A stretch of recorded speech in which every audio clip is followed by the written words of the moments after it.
how do you manage it? Firstly, the financials. Finances जो है एक पार्ट है पॉलिटिक्स का, लेकिन सबसे इम्पोर्टेंट पार्ट नहीं। जिसकी सोच समर्पण की है, जो समाज को कुछ देना चाहता है, लंबा वही चलेगा। आपको क्या किसने इंस्पायर किया to get into politics? मुझे लगा कि अंततः अगर इस देश में कुछ बदलाव लाना है, अगर आप अंग्रेजी में अच्छे से बात करते हो तो अधिकारी आपको ज्यादा सीरियसली लेते हैं। What is the right age to get into politics? कोई एज नहीं है, कोई स्पेसिफिक एज नहीं है, सही समय होता है। What is the routine of a politician? Possible नहीं है कि आप इसे पार्ट टाइम की तरह कर सकते। ये बहुत ही पैक्ड अप लाइफ होती है, लेकिन कोई स्पेसिफिक रूटीन नहीं है, कोई शेड्यूल नहीं है। अगर राहुल गांधी बात की जाए, आप तो जेल भी गए हो।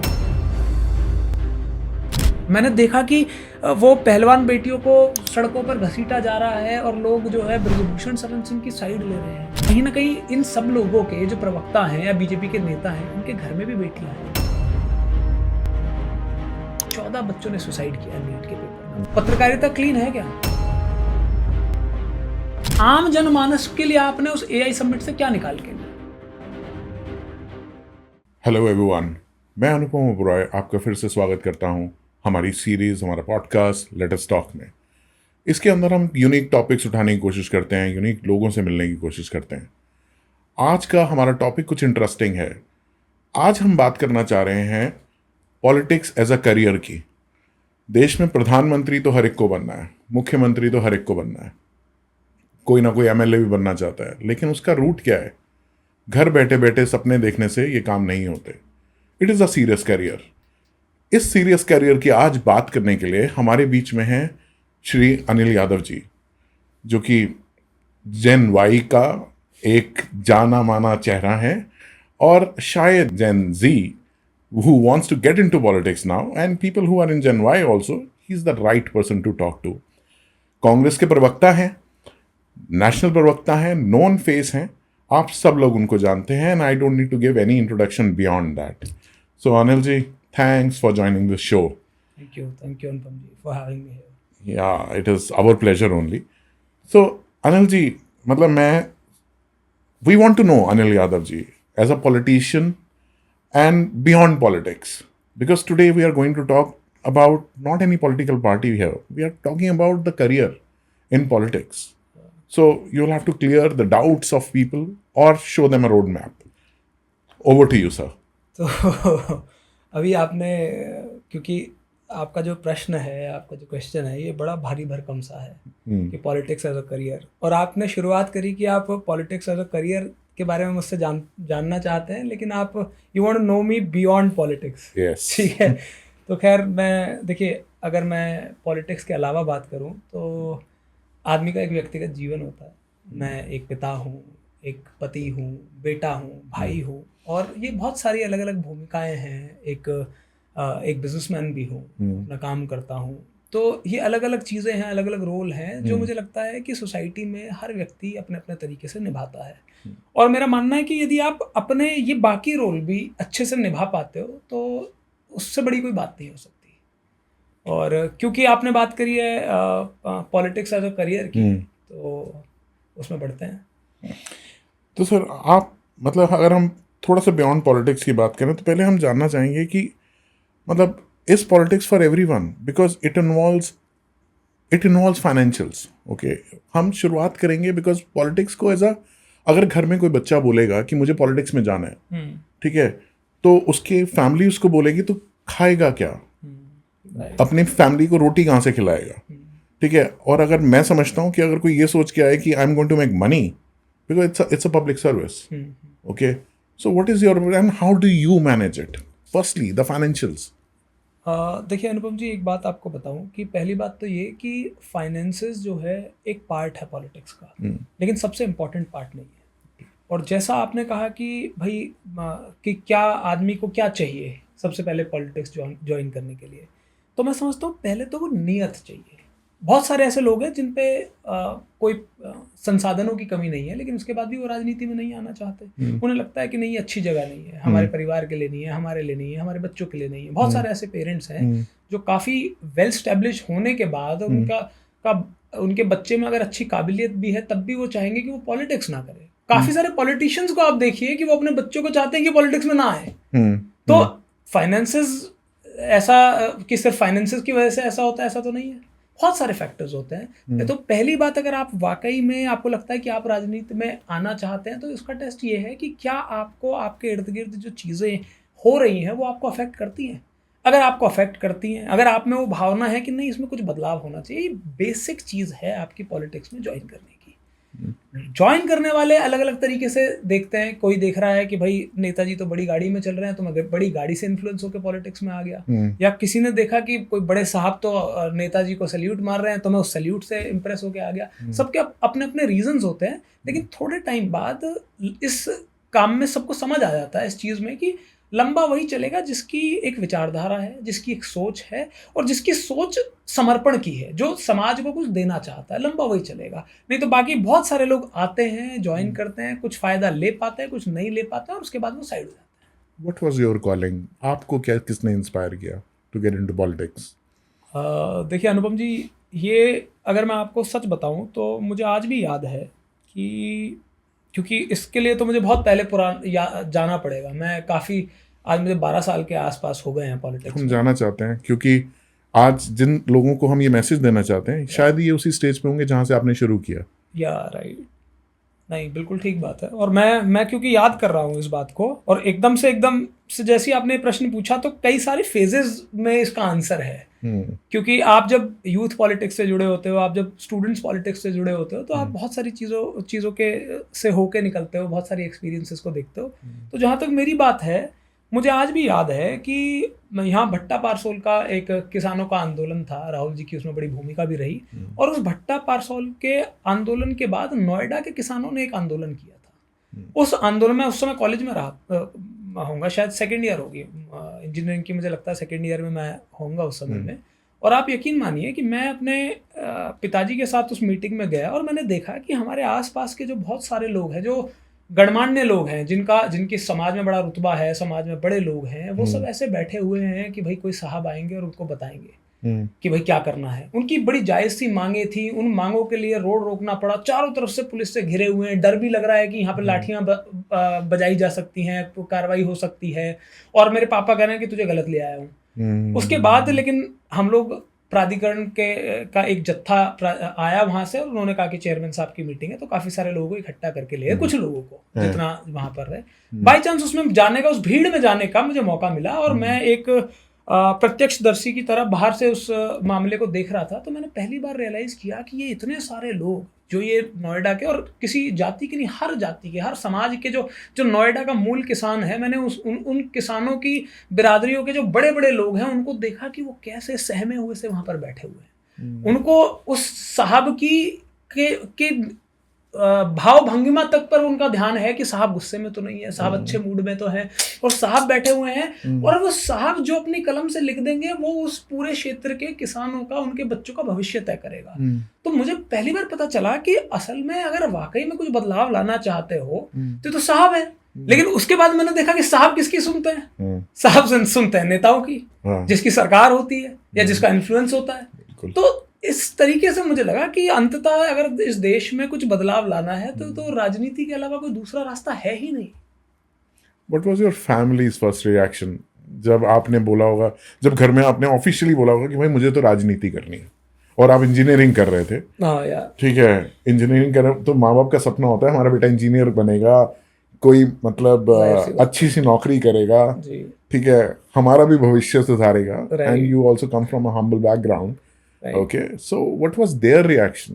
पहले तो किसी को कोई अनाउंसमेंट करके नहीं बताया कि मैं पॉलिटिक्स में जा रहा हूँ। मैं प्रचार में था, 2012 का चुनाव था, और जो पार्टी का कैंडिडेट लड़ रहा था, मैं उसके साथ चुनाव प्रचार में जाता था। तो वो फोटो मेरी अखबार में आ गई। तो मेरे पापा ने देखा पहली बार कि ये फोटो, लड़का तो कॉलेज गया, ये कौन है जो यहाँ पे इसके हमारे लड़के जैसा दिखता है।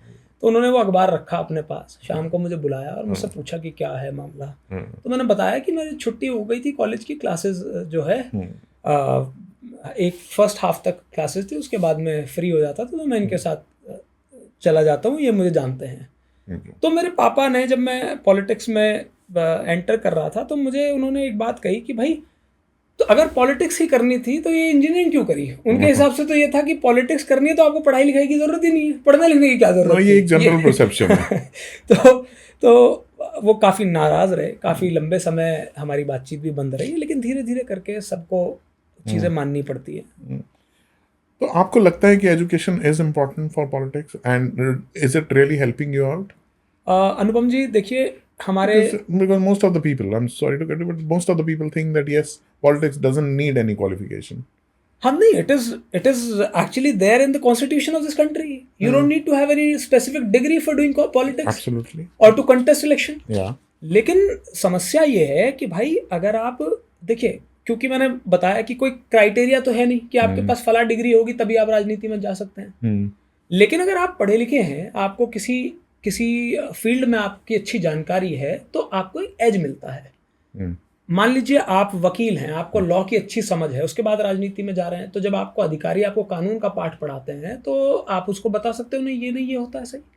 अगर आप अंग्रेजी में अच्छे से बात करते हो तो अधिकारी आपको ज़्यादा सीरियसली लेते हैं। मैं तो फैक्चुअल बात बता रहा हूँ आपको, जो मैं एक्सपीरियंस करता हूँ ग्राउंड पे, वो बातें आपको बता रहा हूँ कि आपको बना नहीं सकते अधिकारी। हाँ, उनको अदरवाइज आपको घुमा सकते हैं। वो आपको नया कानून बता देंगे जो एग्जिस्ट ही नहीं करता, वो धाराएं बता देंगे, आप क्या कर लेंगे। तो अगर आप अच्छी पॉलिटिक्स करना चाहते हैं तो एजुकेशन आपका वो हथियार है जिससे आप उस लड़ाई को लड़ने का काम करते हैं। ऑब्वियसली। और जब आप लीडर बन जाते हैं, politician has to be a leader, and from leader people also expect कि जो हमारा लीडर है वो बात कर सके, हमारे लिए हमारी लड़ाई ठीक से लड़ सके। I think that is the point you are covering here. And what is the right age to get into politics? कोई एज नहीं है, कोई स्पेसिफिक एज नहीं है। जब आपको लगे कि अब सही समय आ गया है, अब मुझे समाज के प्रति कुछ योगदान देना चाहिए, तो वही सही समय होता है। और मैंने बहुत सारे उदाहरण देखे हैं कि बहुत सारे ऐसे लोग हैं जो छात्र जीवन से ही राजनीति में आ जाते हैं, और मैंने बहुत सारे ऐसे लोग देखे हैं कि जो जब अपने 50s में पार करके अपनी लाइफ को वेल सेटल्ड बनाने के बाद, अपनी पूरी जिम्मेदारियों को निभाने के बाद, उसके बाद वो पॉलिटिक्स में आते हैं। तो कोई स्पेसिफिक एज नहीं है, डिपेंड करता है कि आपका जीवन कैसा है, आपकी परिस्थिति कैसी है, और आप किस तरीके से अपने जीवन में आगे बढ़ना चाहते हैं, मतलब आप करना क्या चाहते हैं। ऐसा नहीं हो सकता कि आप पूरा जॉब भी कर रहे हैं, पूरी 8 घंटे की जॉब भी कर रहे हैं, परिवार को भी समय दे रहे हैं, फिर उसके बाद पॉलिटिक्स कर रहे हैं। तो उसमें क्योंकि लोग, ये बड़ा टाइम टेकिंग काम है, इसमें लोगों की आपसे एक्सपेक्टेशंस बहुत बड़ी होती हैं। लोग चाहते हैं कि आप उनके लिए 24 घंटे अवेलेबल रहें। बिल्कुल। तो ऐसा काम, क्योंकि और मैं अनुपम जी एक और बात बता रहा हूँ आपको कि एक कहावत है पॉलिटिक्स में कि आप किसी के 100 काम कर दो लेकिन एक मत करो तो आपको एक की बुराई मिलेगी, 100 की बड़ाई नहीं मिलेगी। तो ये ऐसा काम है, ये बड़ा थैंकलेस जॉब है। तो इसके लिए पॉसिबल नहीं है कि आप इसे पार्ट टाइम की तरह कर सको। तो इसलिए अगर आप करते हो तो आपको इसको पूरे तन मन धन से करना ही पड़ेगा। आज मैं कह रहा हूँ कि आज हम किसी 18 ईयर ओल्ड या 20 ईयर ओल्ड की बात करें, आज वो घर बैठा है लेकिन he wants to dedicate himself to the country. क्योंकि देखिए, अगर वो भावना नहीं है तो शायद वो पॉलिटिक्स कर ही नहीं सकता। पॉलिटिक्स क्या, मैं कहूँगा राजनीति अपने आप में एक सेवा ही है। बिल्कुल सही बात है। ठीक है, वो क्या करे, मतलब आज वो बैठा है घर पे, लेकिन वो सोच रहा है कि मुझे पॉलिटिक्स करनी है। What is the first step he can do? देखिए, मैं एक चीज़ बताता हूँ आपको। आज टेक्नोलॉजी की वजह से बहुत सारी चीज़ें आसान हो गई हैं, और जो ये सोशल मीडिया आया है, इसने एक हर आदमी के लिए एक मौका उपलब्ध करा दिया है। आपको याद होगा फिल्मों में पुराने टाइम में सिर्फ आप 2-4 परिवारों के बच्चे होते थे। ये कपूर्स हैं, ये खान्स हैं, और ये चोपड़ाज हैं, या ये दत्स हैं, अलग, मतलब ये गिवन 4-5 ये सरनेम्स थे। इन्हीं के बच्चे जो हैं पॉलिटिक्स में भी हैं, गांधीज हैं, यादव हैं। ऑफ कोर्स मैं वही उसी बात पे आ रहा हूँ। मैं उसी बात पे ही पॉलिटिक्स को, फिल्मों को पॉलिटिक्स पे ही ला रहा हूँ। उदाहरण इसलिए ऐसा दे रहा हूँ क्योंकि बच्चों को और आपके व्यूअर्स को, आपने कहा जेनजी इसको देखेंगे तो उनको ज्यादा आसानी से समझ आएगा, उनको सुनने में मजा आएगा कि तो आप ये सोचिए कि पहले क्या होता था कि जो बड़े एक्टर्स होते थे, टैलेंटेड एक्टर्स होते थे, वो बड़े स्ट्रगलिंग पीरियड में ही उनका जीवन निकल जाता था। उनको रिकॉग्निशन नहीं मिलती थी लास्ट तक। बुढ़ापे तक आके पता चला कि अरे ये तो बड़ा अच्छा कलाकार था। लेकिन सोशल मीडिया से क्या हुआ, सोशल मीडिया ने आपको कहा अगर आप में टैलेंट है, आप लोग अपने कमरे में नाच रहे हैं, अपने कमरे में एक्टिंग कर रहे हैं, अपने कमरे में अपनी कला का प्रदर्शन कर रहे हैं, और उसमें मिलियन व्यूज आ रहे हैं। अब क्या है कि अब प्रोड्यूसर्स की, डायरेक्टर्स की मजबूरी बन गई है कि अरे भाई इसके तो इतने व्यूज आते हैं, ये तो इतना टैलेंटेड है, तो अब आपको वो खोद के निकाल रहे हैं, आपको आसानी से मौका मिल जा रहा है। Same is with politics. पहले क्या होता था कि पहले आदमी सोचता था कि मैं किसके पास जाऊं, किससे बात करूं, कैसे मुझे आगे बढ़ने का मौका मिलेगा। और ये एक बड़ी ख़राब बात भी है पॉलिटिक्स के साथ कि अगर आप टैलेंटेड हैं तो मैंने देखा है कि लोग जनरली आपसे बड़ा इनसिक्योर महसूस करते हैं और मौका बड़े आसानी से नहीं मिलता। तो जैसे आपके, अब coming back to your question, कि जो 18 साल का जो लड़का है जो ये सोच रहा है कि मुझे पॉलिटिक्स ही करनी है, तो सबसे पहले तो उसको अपनी एक सोशल मीडिया प्रेजेंस बनानी है।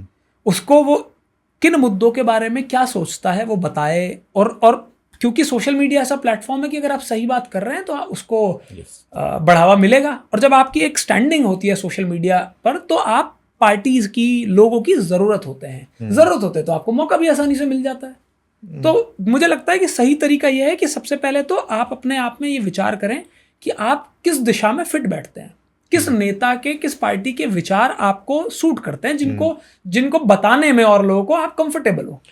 तो पहले तो आपको ये डिसाइड करना है, फिर उस विचारधारा में आप किस तरीके से योगदान दे सकते हैं वो आपको डिसाइड करना है। और उसके बाद मुझे लगता है कि एक के बाद, क्योंकि कोई स्पेसिफिक फॉर्मूला नहीं है इसका, एक के बाद एक रास्ते खुलते चले जाते हैं और आप आगे बढ़ते चले जाते हैं। जैसे latest example is cockroach, which has built from social media, lot of followers, but after that ultimately you will have to go to ground also. Right.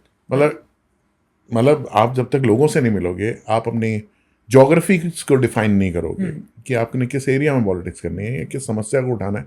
Generally बात करना इज इम्पोर्टेंट, कि अपनी लोकलाइज इश्यूज को भी, because आपको ultimately election लड़ना है। Right. ठीक है, मतलब एक तो है कि आपने व्हाट्सएप यूनिवर्सिटी जिसको कहा जाता है या सोशल मीडिया कहा जाता है, आपने वहाँ काम कर लिया, लेकिन does he need to define his geography also where? नहीं अनुपम जी, देखो आप यहाँ पर कंफ्यूज हो रहे हो। ओके, पॉलिटिक्स जो है, ज़रूरी नहीं कि आप चुनाव लड़ेंगे या चुनाव जीतेंगे तभी आप नेता कहलाएंगे। ओके, बहुत सारे ऐसे बड़े नेता हैं। आप बताइए, गांधी जी ने कौन सा चुनाव लड़ा था?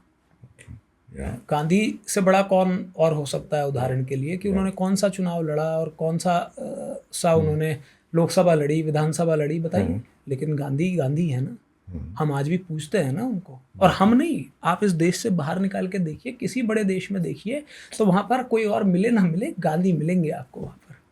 तो इसलिए ये सिर्फ चुनाव लड़ना ही पॉलिटिक्स नहीं है। मैंने कहा ना, ये एक भाव है जिसमें आप ये सोचते हो कि मैं अपने देश को, अपने लोगों को क्या दे सकता हूँ। अगर आप में वो भाव है तो आपके लिए 100 रास्ते निकलेंगे उसमें कंट्रीब्यूट करने के। तो इसलिए उसको उस तरीके से भी देखना चाहिए। एक टॉपिक मतलब nobody talks about. See, again I'm coming back because we are talking politics as a career. Yeah. Money. How much money is required?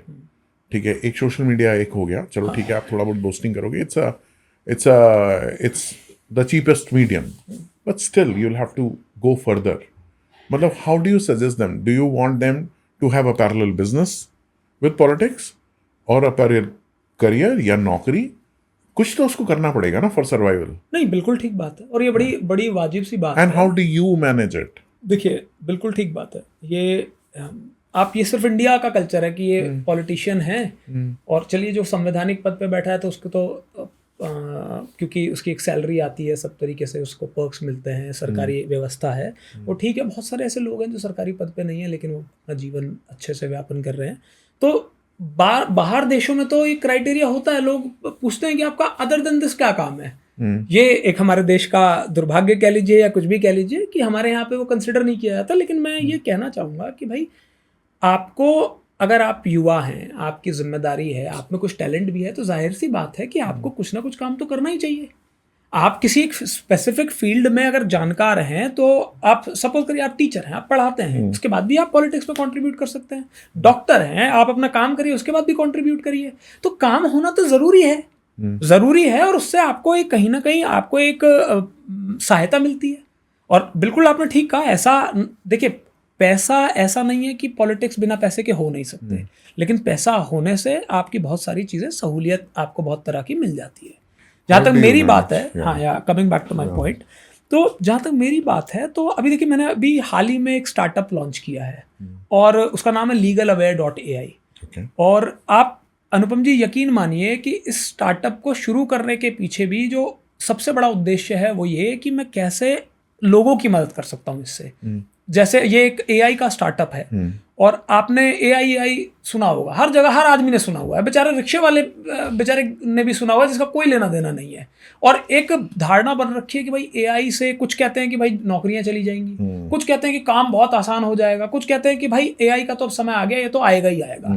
लेकिन किसी से ये पूछा जाए कि भाई AI से क्या बदलाव आपने देख लिया एक्चुअल में, मुझे आप उदाहरण दे दीजिए कि भाई AI से क्या चीज़ हमने देख ली जिसने एज अ सोसाइटी हमारी हेल्प करी है। मुझे तो अभी तक कोई उदाहरण नहीं दिखा। इतना बड़ा समिट हुआ, मैंने देखा उस समिट को, उसमें ब्लंडर्स हुए, वो सब अलग बातें हैं, लेकिन अगर पॉइंट की बात करी जाए, मतलब हमने वो चीन का रोबोट नाचते हुए भी देखा, सब चीज़ें देखी, लेकिन अदर देन दैट आम जनमानस के लिए आपने उस AI समिट से क्या निकाल के लिया?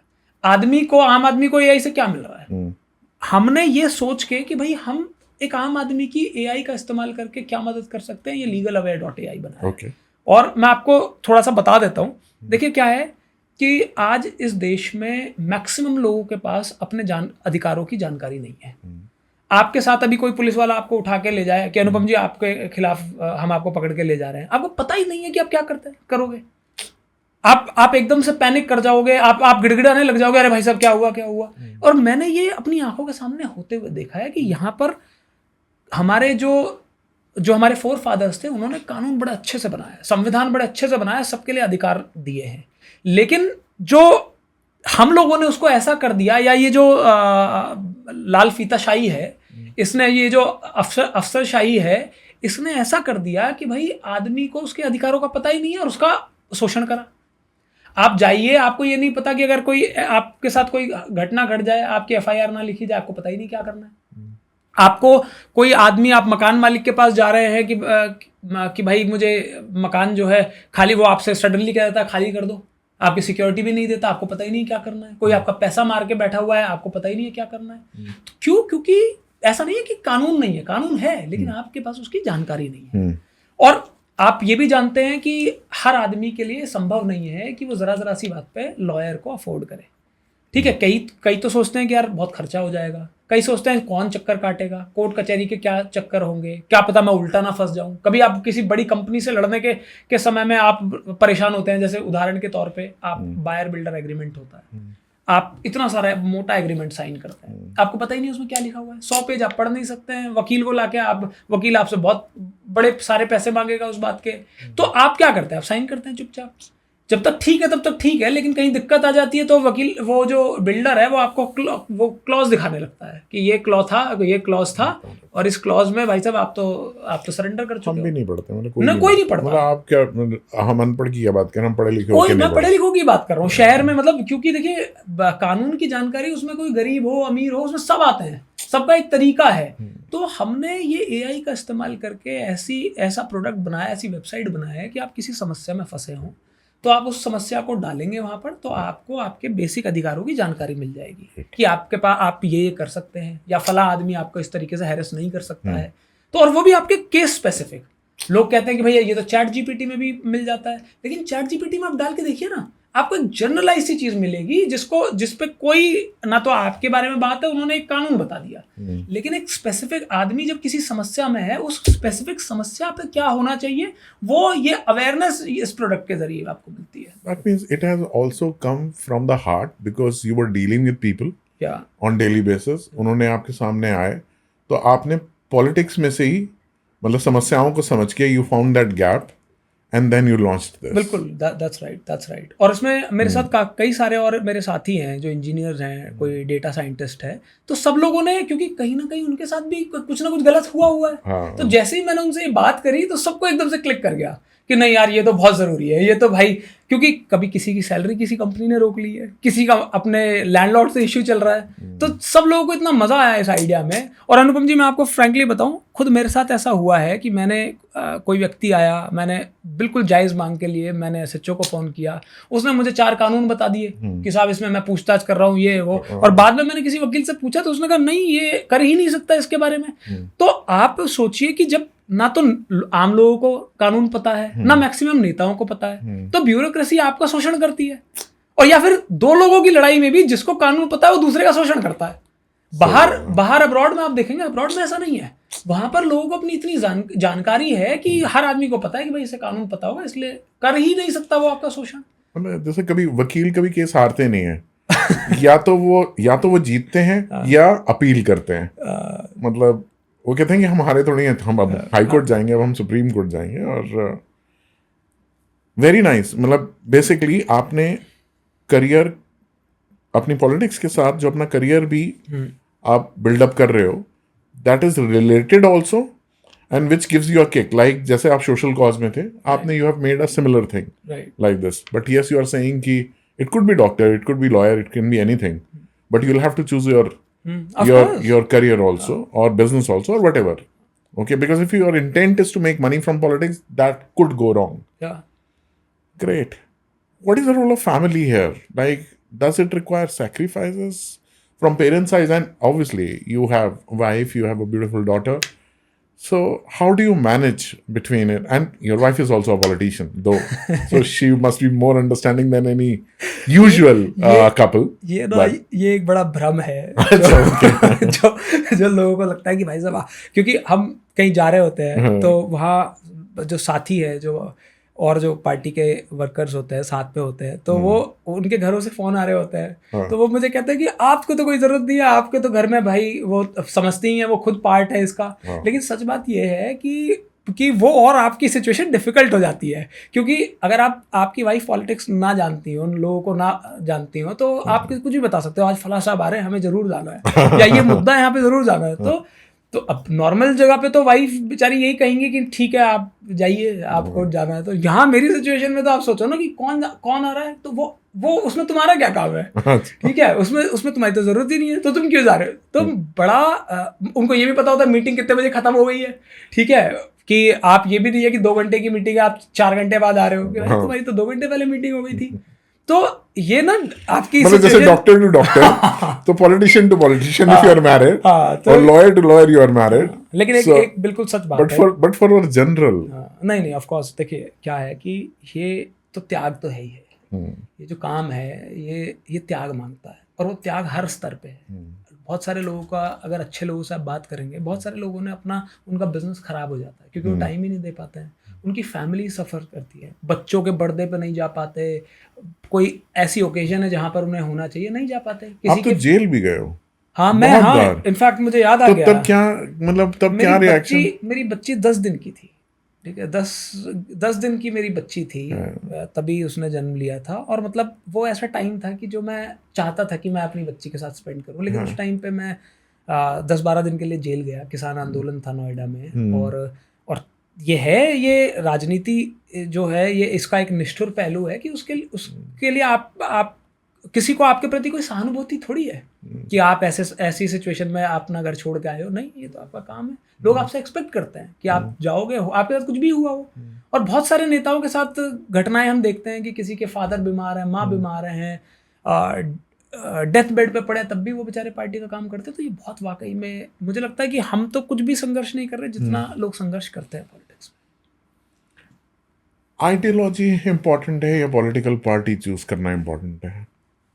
देखिए अनुपम जी, ये डिपेंड करता है पर्सन टू पर्सन, ठीक है, किस व्यक्ति का क्या नेचर है, क्या उसकी प्राथमिकता है। यदि उसकी प्राथमिकता ये है कि सत्ता में बना रहना है, तो उसके लिए तो पार्टी इंपॉर्टेंट है, जो पार्टी पावर में है वो उसमें रहेगा। और जिस व्यक्ति के लिए ये है कि मुझे सुकून कैसे मिलेगा, मतलब अंततः आप देखिए, मैं आपसे यहाँ पर पॉडकास्ट में कुछ भी बोलूँ, मैं कोई भी बनावटी अपनी एक छवि बना के रखूँ, लेकिन मेरे अंदर तो मैं जानता हूँ ना कि मैं क्या हूँ।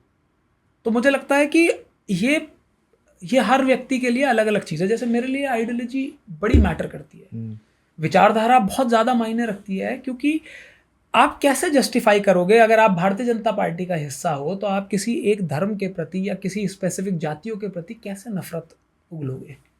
और ऐसी ऐसी तस्वीरें आते हैं। आप सोचिए कि जो गुजरात में जो मामला था बिल्किस बानो वाला, लोगों ने कांग्रेस के हम लोग जब डिबेट पे जाते थे तो हम कांग्रेस की तरफ से हम देखते थे कि बीजेपी वाले उन सब बातों को भी जस्टिफाई कर रहे हैं। और कहीं ना कहीं आपकी कुछ तो भाई कॉन्शियंस बची होगी। आप बंद कमरे में जब अकेले होते होगे तब तो अपने आप को जवाब देते होगे कि क्या मैंने सही किया।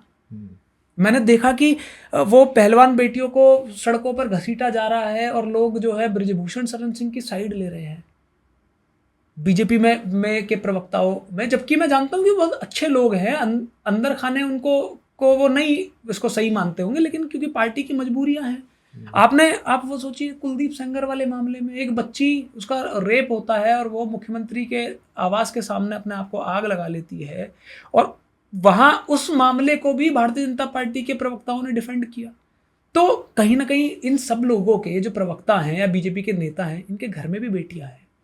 आपके रिश्तेदारियों में, आपके खुद के परिवार में चीजें अगर ऐसी हो जाए तो कैसा लगेगा? तो मुझे लगता है कि अगर आप आइडियोलॉजी की चिंता नहीं करते ना, तो आपको सबसे पहले तो अपनी अंतरात्मा को मारना पड़ता है। आपको ये मारना पड़ेगा कि आपको आपके कॉन्शियंस को इतना कम कर देना होगा कि वो उससे फर्क ही ना पड़े। और जब आप कॉन्शियंस को खत्म कर देते हो तो फिर आप एज अ ह्यूमन क्या बचे? कुछ भी नहीं। मैं तो करियर की तरह, अब मैं मान लो अगर एक प्रवक्ता है जिसने अपने 20-25 साल बीजेपी में लगा दिए, हाँ ओके, और आज या कोई भी पार्टी, हम एक स्पेसिफिक की बात क्यों करें, या कांग्रेस में लगा दिया या समाजवादी पार्टी में लगा दिया, आज उसकी पार्टी की आइडियोलॉजी उससे मैच नहीं करती। उस कार्यकर्ता की बात करूं, बिकॉज हम यहाँ पे करियर की बात कर रहे हैं, वो रातों रात उसको भी तो ये लगेगा मैं ये पार्टी छोड़ दूंगा, ठीक है, मेरी तो 20 साल की मेहनत खराब हो गई, मैं क्या जाऊं। और अगर मैं पार्टी छोड़ के दूसरी पार्टी में चला जाता हूँ तब भी इज्जत जाती है, ठीक है, बिकॉज उसने रहना उस समाज में। नहीं तो जरूरी नहीं है। देखिए मैं ये मानता हूँ तो आइडियोलॉजी और पार्टी, मतलब दोनों का जो कॉम्बिनेशन है, मतलब what is your take on this, because it's a serious issue. देखिए क्या है कि कोई भी रास्ता जो है ना वो 100% नहीं हो सकता, ना सही ना गलत।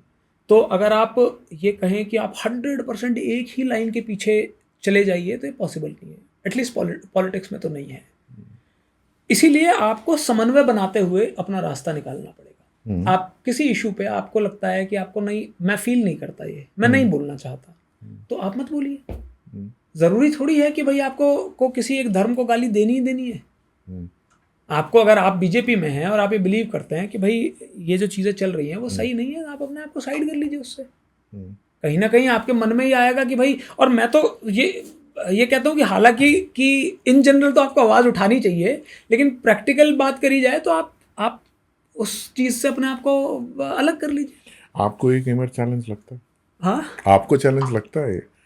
देखिए कई बार ऐसा हुआ है कि आपने कभी कोई ऐसी सिचुएशन आई हो वेरन एज अ प्रवक्ता आपको लगे कि आज मैं इस डिबेट में नहीं जाऊंगा? नहीं, देखिए मैं आपको सच बात बताता हूँ, कांग्रेस पार्टी में बहुत ज़्यादा लोकतंत्र है। मतलब वो हमारी अच्छाई भी है और कई बार हमारी बुराई भी साबित होती है। तो अगर आपको किसी चीज़ में ऐसा लगता है, आप किसी व्यक्ति से आपको लगा कि सामने वाला जो प्रवक्ता है वो अच्छा आदमी नहीं है, मैं इसके साथ नहीं जाऊँगा, आप मना कर दो, नहीं कर रहे, तो पार्टी आपको कोई फोर्स नहीं करेगी।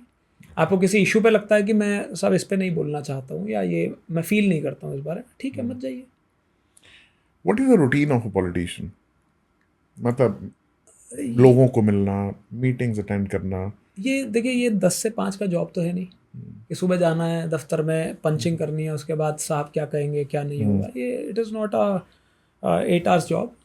ये तो मैंने आपको बताया 24 घंटे का जॉब है। अब मैं आपसे आने से पहले एक हमारे पास के गांव में एक डेथ हो गई थी, और उनकी एज बहुत ज़्यादा नहीं थी, तो अभी उसके परिवार से मिल के आया। और शादियों का सीज़न होता तो शाम को 6 बजे के बाद लगातार पैक होते, 8-8, 10-10 जगह एक दिन में जाना होता है, और कई बार तो 15-15 जगह भी जाना पड़ता है। और बीच में कोई डिबेट होती है, अब आपसे बात कर रहे हैं, उस समय भी एक डिबेट थी जिसका वही समय था। तो ये बहुत ही पैक्ड अप लाइफ होती है, लेकिन कोई स्पेसिफिक रूटीन नहीं है, कोई शेड्यूल नहीं है। कभी तो आपको पास कोई काम नहीं होगा, और कभी आपके पास इतना काम होगा कि आपके पास खाने का भी होश नहीं होगा। क्या पॉलिटिशियन को दबंग होना भी जरूरी है?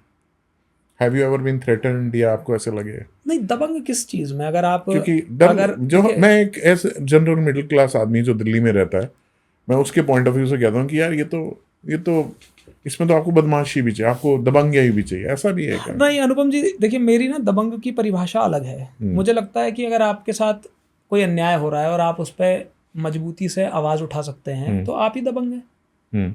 किसी और के साथ हो रहा है और आप उसमें मजबूती से उसका सहयोग कर रहे हैं तो भी आप दबंग हैं। आपके पीछे लोग हैं तब भी आप दबंग हैं? हाँ, आपके पीछे लोग हैं तब भी आप दबंग हैं, बिल्कुल ठीक बात है। और अगर आपके पीछे लोग नहीं है तो आप पॉलिटिक्स क्या कर रहे हो? हाँ, बिल्कुल सही बात है। तो है क्या कि भाई, मुझे लगता है कि एक समय था, और जैसे जैसे देश का विकास हुआ, जैसे जैसे टेक्नोलॉजी आई, अब जो ये दबंगई वाली पॉलिटिक्स है ना, ये साइड लाइन होती जा रही है। अब वही लोग आगे बढ़ेंगे जिनमें कुछ स्किल होगी, कुछ बात होगी, कुछ उनको तरीके से अपनी बात कहनी आती होगी। पहले आप देखते थे एक क्षेत्रीय नेता होता था, वो लोग उसके अलावा कहीं कंप्लेंट भी नहीं करने जाते थे उसके डर से।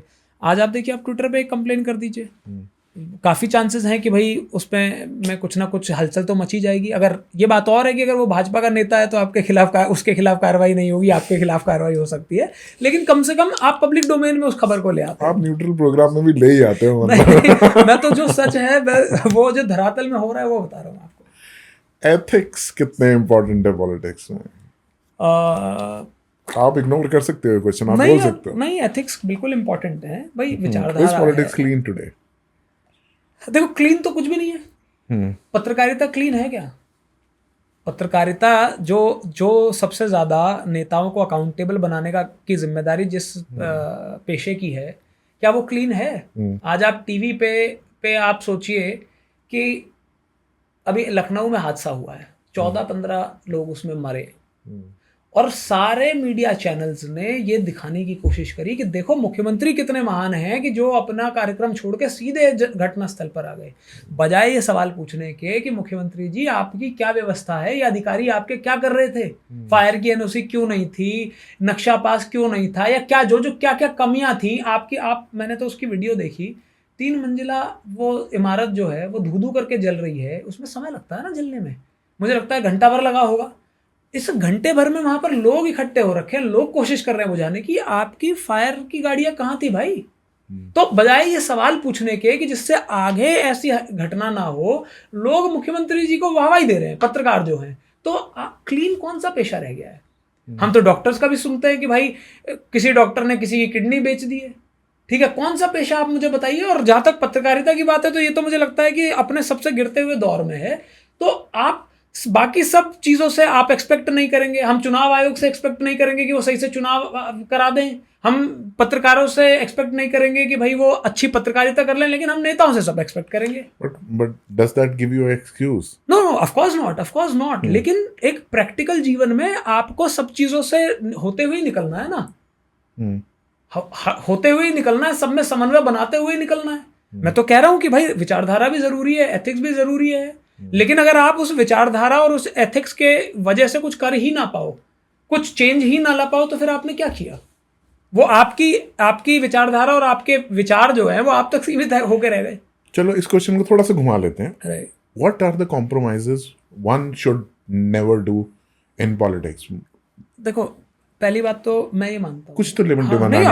ऑफ कोर्स, बिल्कुल। देखो अनुपम जी, सबसे पहले हर व्यक्ति को सबसे ज्यादा जो जवाब देना है ना, वो खुद को देना है। आपकी कॉन्शियंस अगर किसी काम के लिए अलाउ कर रही है, आपको लगता है कि ये सही है और ये होना चाहिए, लोग क्या कह रहे हैं उससे कोई फर्क नहीं पड़ता। लोग आपको, और पॉलिटिक्स में मैंने देखा है कि लोग आपका जो डिसीजन है उसको पूरी तरीके से चेंज कर देते हैं कि भाई लोग ऐसे कहेंगे, सही चीज पे व्यक्ति नहीं बोल पाता है। तो मुझे लगता है कि आपको ये कॉम्प्रोमाइज नहीं करना चाहिए कि भाई जिस चीज में आपका खुद मन गवाही नहीं दे रहा, आपकी आत्मा गवाही नहीं दे रही है, उस काम को भी आप करे जा रहे हो, तो फिर आप क्या ह्यूमन रहे, आप क्या आदमी बचे? तो सबसे बड़ी लाइन तो यही है। और दूसरा, देखिए, आपको एक बात समझनी पड़ेगी कि अगर आप इसको एक मनी मिंटिंग प्रोफेशन समझोगे ना, तो आज नहीं तो कल आपको भुगत के जाना है।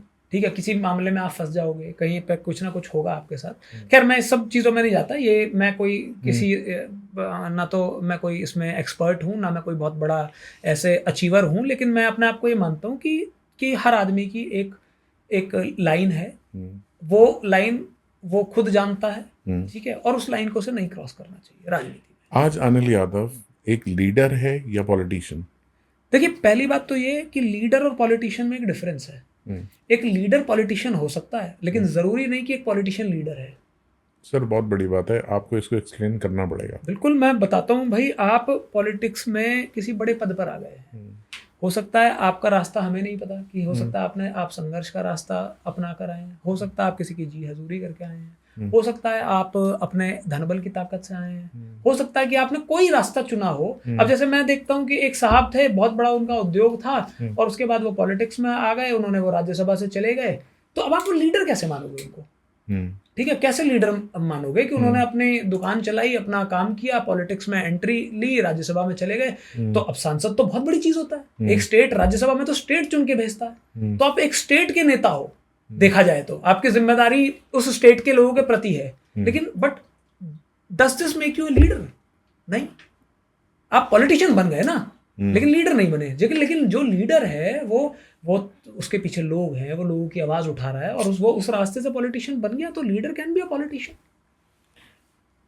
Any message for a youth? Because youth think that educated people don't talk about politics.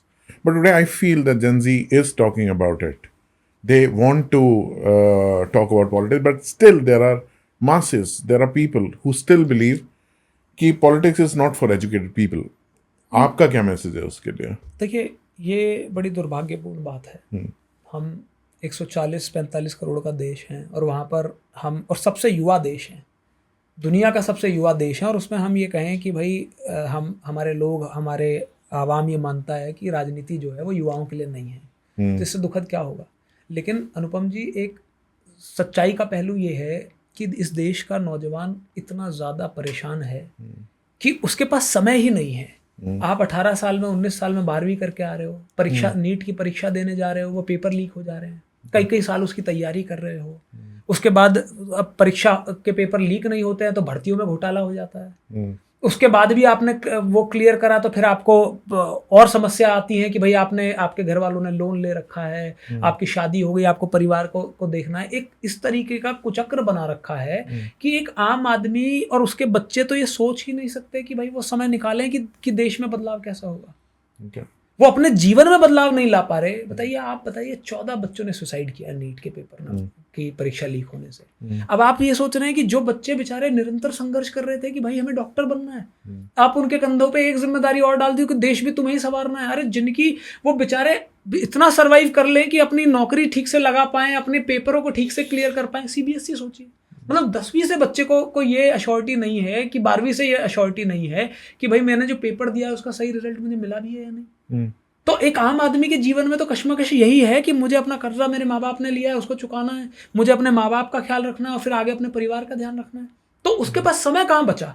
और ये इसी बात का फायदा उठाकर भारतीय जनता पार्टी की राजनीति में आप ये देखेंगे कि इसने इस कुचक्र को इतना मजबूत कर दिया है कि अब आम परिवारों के बच्चों के लिए रास्ते बिल्कुल बंद हो गए हैं। धनबल की ताकत आज इतनी बड़ी हो गई है। देखिए डर भी है। सोशल मीडिया की बात करें, हाँ। तो लोग, बच्चे अरेस्ट भी हो रहे हैं। देखिए आज मैंने बच्चों को रोते देखा जिनके 2 लाख 5 लाख सब्सक्राइबर हो गए। हाँ। आपने कहा सोशल मीडिया से बेस बनाया, but when you are talking against, तो आपका चैनल बंद हो गया। सही बात है, ठीक बात है। ये उस स्टेज में वो क्या करेगा। ये देखिए, यही तो चिंतन की बात है। राहुल गांधी और क्या कहते हैं, वो यही तो कहते हैं कि भाई लोकतंत्र खतरे में है।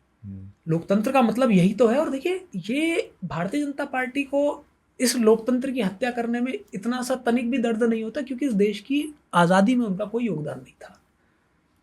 बतौर अगर राहुल गांधी बात की जाए तो जिस व्यक्ति के परिवार ने इस देश को आज़ाद कराने के लिए कुर्बानियां दी हैं, जिसने अपने पिता को खोया, अपनी दादी को खोया है, अगर उनको, मुझे लगता है कि वो ये फील करते हैं कि ये मेरा देश है, ये मेरे लोग हैं, इनके प्रति मेरी जवाबदेही है। वहीं दूसरी तरफ भारतीय जनता पार्टी को ये लगता है कि ये मेरा मौका है, ये मेरा समय है, ये मेरी सरकार है, इसमें जितना लूट सकूं उतना लूट के ले जाऊं। अब देखिए ना, खुद के बच्चों को विदेशों में पढ़ाते हैं, आपके बच्चों से कहते हैं कि नहीं हिंदी सीखो, अंग्रेजी का कोई महत्व नहीं है, वेस्टर्न कल्चर से प्रभावित है। अपने बच्चों को आप बड़ी बड़ी यूनिवर्सिटीज में पढ़ाएंगे, हमारे बच्चों को आप जय श्री राम सिखाएंगे, हमें बजरंग दल में शामिल कराएंगे। अरे भाई गूगल में शामिल कराओ ना हमें। What is the, वैसे तो आप आंसर दे चुके हो, लेकिन what is the thing which you really dislike about your profession, which is mainly is politics? देखिए, डिसलाइक की बात नहीं है, ये तो हर प्रोफेशन में आदमी को कहीं ना कहीं किसी ना किसी चीज़ से परेशानी होती है। लेकिन क्योंकि ये ऐसी फील्ड है कि जिसके जो रिजल्ट्स हैं वो दूरगामी हैं। आपकी एक नीति जो है न सिर्फ आपका बल्कि पूरे देश का, पूरे समाज का भविष्य तय करती है। तो इसलिए जो राजनीति में जो सत्ता की पोजीशन में बैठे हुए लोग हैं, जो रिस्पॉन्सिबल लोग हैं, उनकी जिम्मेदारी होती है कि वो जनता के प्रति सहानुभूति भी रखें, सजग भी रहे कि क्या एक्चुअल में परेशानियां हैं। अब आप सिर्फ मुआवजा दे देते हैं किसी चीज़ पे। आप बताइए कि देश में पानी पी के बच्चे मर गए, ठीक है, ऑक्सीजन की कमी से बच्चे मर गए, इंसेफ्लाइटिस का बुखार आया तो बच्चे मर गए, पुल गिर गया तो लोग मर गए, एक गड्ढा खुदा हुआ था, एक सॉफ्टवेयर इंजीनियर आया 4 घंटे तड़पता रहा, और उसके बाद वहां पर पूरा, ये नोएडा में हुआ जो कि उत्तर प्रदेश का सबसे ज़्यादा विकसित जिला कहा जाता है, शहर कहा जाता है। तो ये आपकी हकीकत बताता है। मुझे परेशानी ये है कि जब सत्ता में बैठे हुए लोग अपनी जिम्मेदारी को इस तरीके से इग्नोर कर दे कि जैसे कुछ हुआ ही नहीं, ये सबसे खराब लगता है राजनीति। Elections, Yeah. एक आम आदमी, एक मिडिल क्लास आदमी, उसने सोशल मीडिया पे बेस बना लिया, उसने लीडर बन गया। हम कहते हैं चलो उसने इलेक्शन लड़ना है, मतलब election, is it about advertising, is it about PR, और is it about data? How do you really, you have in your family you have fought elections, okay? Yeah. So can you just give us an overview of, so that people know कि election कैसे लड़ा जाता है? देखिए, हो सकता है कोई अच्छा बेस बना ले, लोकल बेस बना ले, maybe he goes independent. मुश्किल है, but yes, it is important for people to know what goes behind a election. देखिए, एक तो पहली बात तो ये कि एक स्ट्रैटेजी से कभी चुनाव नहीं जीता जाता। आपको हर फील्ड में, हर तरीके से आपको थोड़ा थोड़ा करके के चीज़ों को करना पड़ेगा। ऐसा नहीं हो सकता कि आप सोशल मीडिया पे छाए हुए हैं और ग्राउंड पे आपको कोई जानता नहीं है। ऐसा नहीं हो सकता कि आप सिर्फ ग्राउंड पे हैं और आपको सोशल मीडिया का कुछ जानकारी नहीं है। बहुत सारे लोगों के साथ ये परेशानी आती है। आपको ऐसा नहीं हो सकता कि आप वहाँ पर बिना कार्यकर्ताओं की मदद से चुनाव जीत लें। और मैं आपको एक और, क्योंकि आपने पैसे की बात की, देखिए सब फैक्टर्स इंपॉर्टेंट है, सब फैक्टर्स इंपॉर्टेंट है। ये जो अखबारों में पॉलिटिशियंस ऐड देते हैं चुनाव के समय, तो पैसा लगता है ना भाई। होर्डिंग पोस्टर जो छपते हैं वो पैसा लगता है। जितने लोग जाते हैं, आपको 40 लाख का बजट मिलता है कि भाई आप चुनाव में इतना पैसा खर्च कर सकते हो। 40 लाख भी तो बड़ा अमाउंट है। एक आम आदमी के लिए सोचिए कि MLA लड़ने के लिए वो कैसे करेगा। तो पैसा तो बिल्कुल एक फैक्टर है, लेकिन सबसे बड़ी बात क्या है कि आज भारतीय जनता पार्टी ने, पहले पैसा एक फैक्टर होता था, लेकिन भारतीय जनता पार्टी ने इतना धनबल का प्रयोग पिछले कुछ समय में किया है कि अब सिर्फ पैसा अपने आप में एक बहुत बड़ा क्राइटेरिया हो गया है। आम आदमी की सोच से भी बहुत ऊपर हो गया है चुनाव, क्योंकि भारतीय जनता पार्टी आएगी, उसके साथ प्रशासन भी उसके साथ है, उसके साथ बिजनेसमैन भी उसके साथ है, धनबल भी उसके साथ है, सोशल मीडिया को मैनिपुलेट करने की ताकत उसके पास है, एल्गोरिथम्स मैनेज करने की भी है। हर तरीके से आई एम सेइंग कि कोई फील्ड ऐसी बची नहीं जहां पर उसको इन्फ्लुएंस ना करती हो। और चुनाव आयोग का या ये जो इंडिपेंडेंट संस्थाएं हैं, इनका काम यही तो था कि सबको लेवल प्लेइंग फील्ड मिले। अनुपम जी भी चुनाव लड़ना चाहते हैं, अनिल यादव भी चुनाव लड़ना चाहते हैं, तो दोनों के पास मौका बराबरी का हो। आपके पास भी मौका है कि आपकी बात भी सुनी जाएगी, मेरे पास भी मौका है। लेकिन अब क्या है कि अनिल यादव क्योंकि सत्ता में है तो उनकी बात सुनी जा रही है, अनुपम ओबरॉय बेचारे 4-6 लोगों तक बात पहुंचा पा रहे हैं, तो अनफेयर तो हो ही गया ना। हमने पॉलिटिक्स की बात की, ठीक है, बट हम करियर की बात कर रहे हैं। जैसा आपने कहा कि you will have to choose something where you make money also, because politics is not money. You have started something as a legal AI. Can you just tell us about that? देखिए, पहली बात तो ये कि ये जो हमने जो स्टार्टअप शुरू किया है, इसका प्राइमरी गोल पैसा कमाना नहीं है, बल्कि लोगों की मदद करना है, लोगों को अवेयर करना है, लोगों को जानकार बनाना है। आप देखिए कि आज आप आर्टिफिशियल इंटेलिजेंस का नाम तो सुन रहे हैं, जगह जगह AI की बात हो रही है, समिट तक हो रहे हैं, लेकिन किसी को ये नहीं पता कि ये आम आदमी के जीवन को कैसे बदल रहा है। हम ये तो सुनते हैं कि नौकरियां खा जाएगा, सहूलियतें आ जाएंगी, कुछ लोग मतलब कुछ में डर की धारणा है, तो कोई सोच रहा है कि चीज़ें आगे बढ़ जाएंगी, और लोग कह रहे हैं कि भाई ये तो आना ही आना है। ये बिल्कुल ठीक है कि AI आएगा ही आएगा, उसे कोई रोक नहीं सकता, लेकिन आम जनता को उससे क्या फ़ायदा होगा। तो हमने ये जो अपना प्रोडक्ट बनाया है, इसके पीछे धारणा ये है कि हम इस देश के आवाम को, इस देश के लोगों को कैसे मजबूत कर सकते हैं। आज आप देखिए कि हमारे देश में चाहे कोई गरीब हो या अमीर हो, उसे अपने अधिकारों की जानकारी नहीं है। अभी आप तो पढ़े लिखे हैं, अभी आपको कोई पुलिस वाला उठा के कहने लगे कि अनुपम जी आपको हमारे साथ थाने चलना है, ये मामला है, तो आपको पता भी नहीं है कि आपको क्या करना है, आप एकदम से घबरा जाएंगे। घबरा जाएंगे, आपको वो उठा के ले जाने लगेगा, आप और आपको ले जाएगा तो आपको ये नहीं पता कि मेरे साथ मेरे क्या क्या अधिकार मेरे पास मौजूद हैं। और ये मैं सिर्फ सरकारी विभागों की बात नहीं कर रहा, हर जगह इस देश में जो व्यक्ति जानकार है वो दूसरे आदमी का शोषण कर रहा है। कोई अब आप क्योंकि आप शहर में रहते हैं तो बायर बिल्डर के देखिए डिस्प्यूट्स, आखिर ये डिस्प्यूट क्यों है? क्योंकि जब आपने फ्लैट खरीदा था तो आपने एक 100-150 पन्ने का एग्रीमेंट साइन किया था जिसको कभी पढ़ा ही नहीं, और कोई नहीं पढ़ता, चाहे वो पढ़ा लिखा हो चाहे वो बिना पढ़ा हो, कोई नहीं पढ़ता। और लेकिन कभी डिस्प्यूट हो जाता है तो बिल्डर आपको क्लॉज खोल के दिखा देता है कि साहब इस क्लॉज में तो मैंने पहले ही बता रखा है। तो इसमें बेसिकली हमने इस प्रोडक्ट को इस तरीके से बनाया है कि आप अपने जो नोटिसेस होते हैं, ये एग्रीमेंट्स होते हैं, आप इसको उसमें डाल सकते हो और ये आपको बता देगा कि ये हिडन चीज़ें हैं, ये आपके फेवर की हैं और ये आपके अगेंस्ट हैं। दूसरा क्या है कि जैसे आप किसी समस्या में फंस गए तो आपको कम से कम एक आइडिया होगा कि भाई मेरे पास क्या अधिकार है, देश के कानून में मेरे लिए क्या प्रावधान है। तो आप कोई भी सिचुएशन इसमें डालिए, और अच्छी बात यह है कि आपको इंग्लिश ज़रूरी नहीं है, आप इंग्लिश में डालिए, हिंदी में डालिए और इंग्लिश में डालिए, जैसे हम बात करते हैं उसका सबका आपको रिस्पॉन्स आ जाएगा। और आपकी प्रॉब्लम से स्पेसिफिक आपको आपके अधिकारों का पता चल जाएगा कि भाई इस धारा में आपके साथ ये चीज़ें होने से बच सकती है। और देखिए क्या है कि हर आदमी को लगता है कि वो हर छोटी बात में वकीलों के पास नहीं जाएगा, उसको लगता है कोर्ट कचहरी के चक्कर कौन लगाएगा। लेकिन मैं आपको यकीन दिलाता हूँ कि अगर आपको अपने अधिकारों का पता है ना तो आपको मैक्सिमम मामलों में कोर्ट जाना ही नहीं पड़ेगा। आप दूसरे आदमी को वहीं पे बता दोगे कि मैं ये कर सकता हूँ आपके अगेंस्ट, तो वो आपको तभी सीरियसली ले लेगा, चाहे वो प्रशासन हो चाहे कोई दूसरा व्यक्ति हो। तो इससे बड़ी सरल भाषा में आपको, क्योंकि देखिए लॉ के साथ एक दिक्कत और भी है कि जो भाषा है उसे पढ़ा लिखा आदमी भी पढ़ेगा तो भी उसे कुछ समझ नहीं आएगा। तो ये आपको बहुत सरल भाषा में एक आपकी प्रॉब्लम का एक आसान सा आपके अधिकारों की जानकारी आपको देता है। चलिए बहुत बढ़िया है। एंड वी एक्सपेक्ट मतलब that this gives you enough money, enough enough wealth so that मतलब from politics it is only the serving.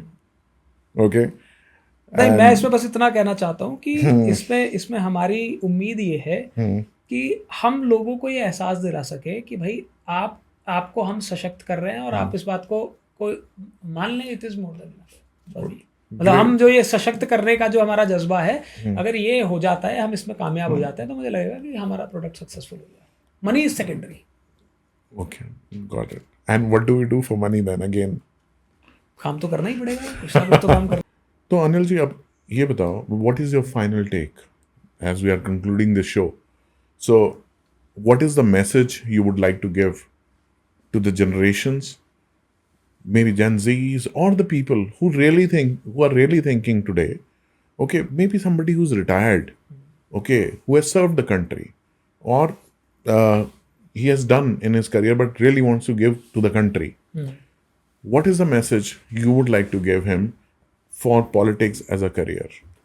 देखिए, चाहे इसमें युवाओं की बात हो, चाहे इसमें किसी भी तबके की बात हो, मैं एक ही बात कहना चाहूँगा कि पहली बात तो ये कि पॉलिटिक्स को ज्वाइन करने की कोई उम्र नहीं है। जब आपको लगे कि अब आप तैयार हो अपना समय देने के लिए, देश के प्रति कुछ आप वो समर्पण की भावना आप में है और आप कुछ योगदान देना चाहते हो, तो that is the right time.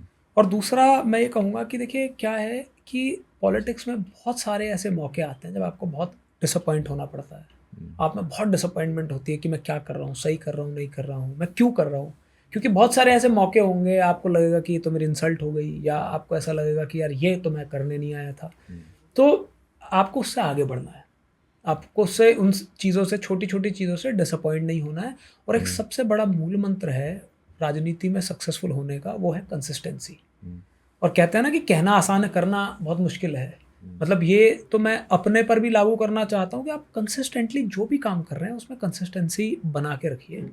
आप जो काम कर रहे हैं पूरी मेहनत से करिए, हार्डवर्क से करिए, आपको आगे बढ़ने से कोई नहीं रोक सकता। और क्योंकि ये हमारी जो अब की पीढ़ी है, ये रील वाली पीढ़ी है, क्योंकि इसको चंद सेकंड में सब चीज़ चाहिए होती है, तो मैं बस उनसे यही कहना चाहता हूँ कि ये ऐसा करियर है जो बहुत धीरे धीरे चलता है।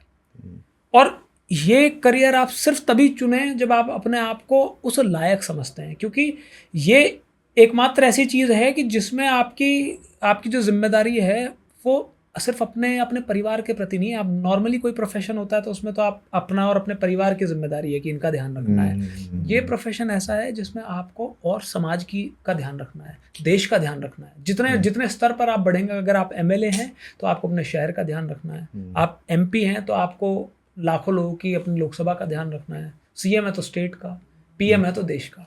तो इसलिए जब आपको लगे कि आप इस लायक है कि आप उस जिम्मेदारी को निभा सकते हैं, तब आप आगे। Great, thank you Anil ji. I think it was great meeting you, और जो इनसाइट्स आपने दी हैं, I think it will really help people choose career in politics. और जैसा कि अनिल जी ने बिल्कुल सही कहा कि इस करियर के अंदर it's the only difference between this career and the other careers are कि यहाँ पे आपकी रिस्पॉन्सिबिलिटी, आपका दायरा बहुत बड़ा बढ़ता चला जाता है।